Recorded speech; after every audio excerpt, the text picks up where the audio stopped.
یہ ناصارہ ضرب یضرب باب اس کا بنتا ہے، اور زیدن مصدر ہے اس کا، اسی طرح زیادتاً بھی اس کا مصدر آتا ہے۔ تو زیادہ یزید و زیدن، زیادہ کرنا، بڑھا دینا یا بڑھ جانا، دونوں طرح سے اس کے معنی ہوتے ہیں۔ یہاں پر زیادہ متعدی استعمال ہوا ہے کیونکہ اس کا مفعول یہاں پہ آیا ہے۔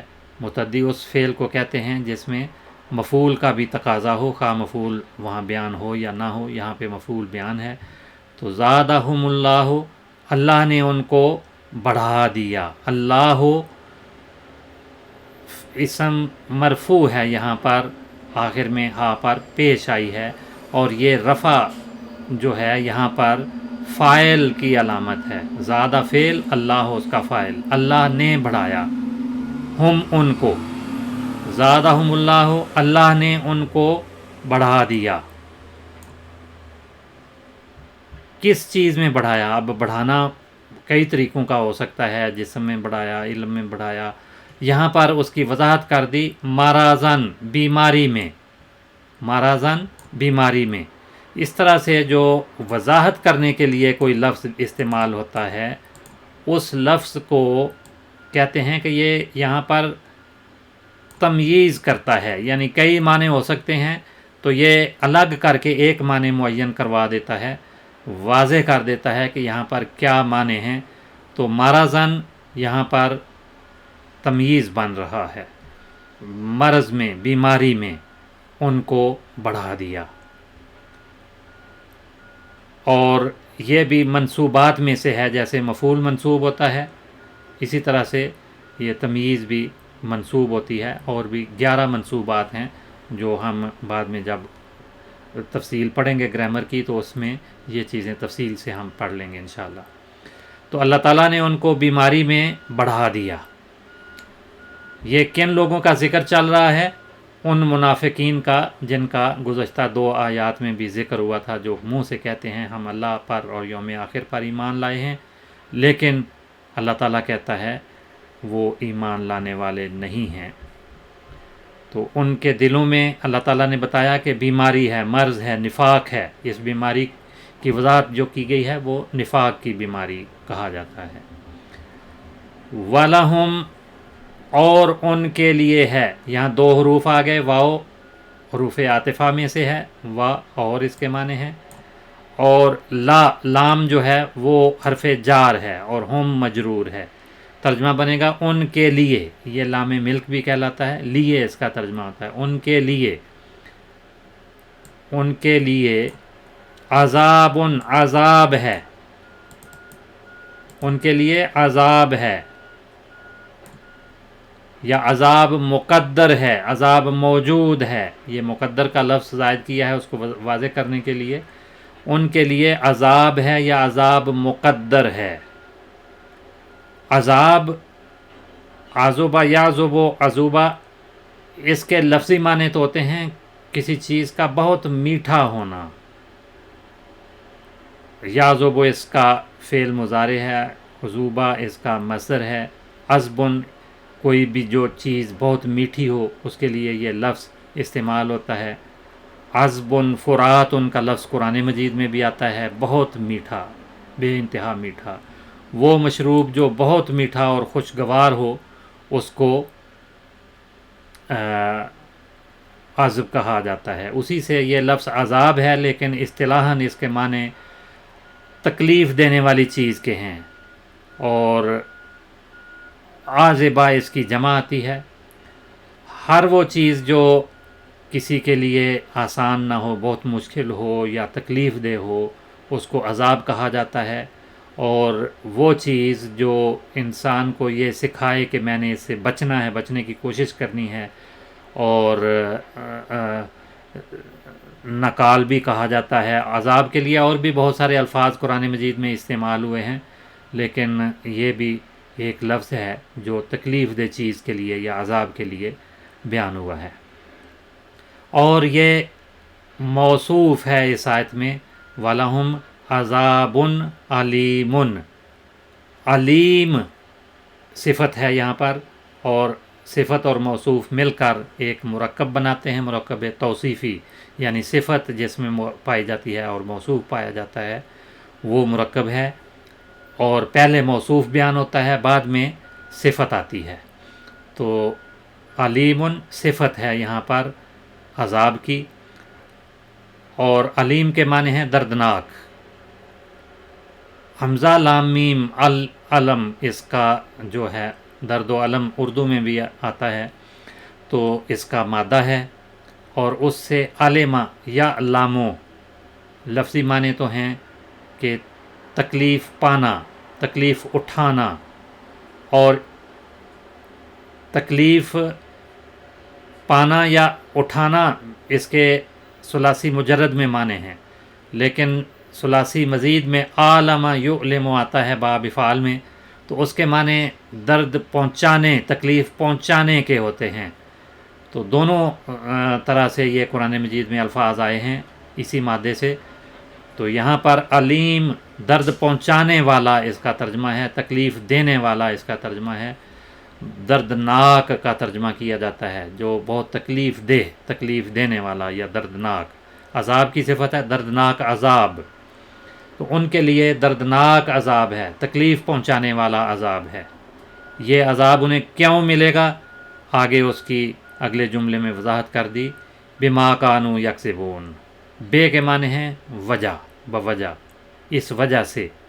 ما موصولہ ہے، جو، ما اس کے کہ وہ یا جو، کانو وہ تھے، اس کے کہ وہ تھے، کانا فعل ناقص کہلاتا ہے، اس کے پورے سیغے یا پوری اس طرح سے اس میں وہ بات نہیں ہوتی، یہ بالعموم کسی اور فعل کے ساتھ بھی استعمال ہوتا ہے، بعض اوقات اکیلا بھی آ جاتا ہے، یہاں پر یکذبون کے ساتھ مل کر آیا ہے، اور یہاں پر یہ اس کا فعل ماضی کا تیسرا صیغہ استعمال ہوا ہے جمع مذکر غائب کے لیے، کانو وہ تھے، یکذبون فعل مضارع ہے، جھوٹ بولتے، بوجہ اس کے کہ وہ جھوٹ بولتے تھے، جھوٹ بولا کرتے تھے۔ یہ اصول یاد رکھیں کہ فعل مضارع کے ساتھ جب کانا کا کوئی بھی صیغہ آ جاتا ہے تو وہ ماضی استمراری بناتا ہے، یعنی ماضی میں جو بات جاری رہی، چلتی رہی، تو وہ جھوٹ بولا کرتے تھے، جھوٹ بولتے تھے۔ یکذبون کی تفصیل میں ہم جاتے ہیں۔ کذب یکذبو، کذب فعل ماضی ہے، کاف زال بے، کذب کا لفظ اردو میں بھی استعمال ہوتا ہے، جھوٹ کو کہتے ہیں، کذب جھوٹ، اور بھی صیغے آتے ہیں جن کے معنی جھوٹ بولنے کے ہیں۔ کذب فعل ماضی ہے، اور یکذبو یہ فعل مضارع ہے۔ فعل مضارع اور فعل ماضی یہ دونوں جو صیغے ہیں اس سے استعمال ہوتے ہیں۔ کذبہ اس نے جھوٹ بولا، اور یکذبو وہ جھوٹ بولتا ہے۔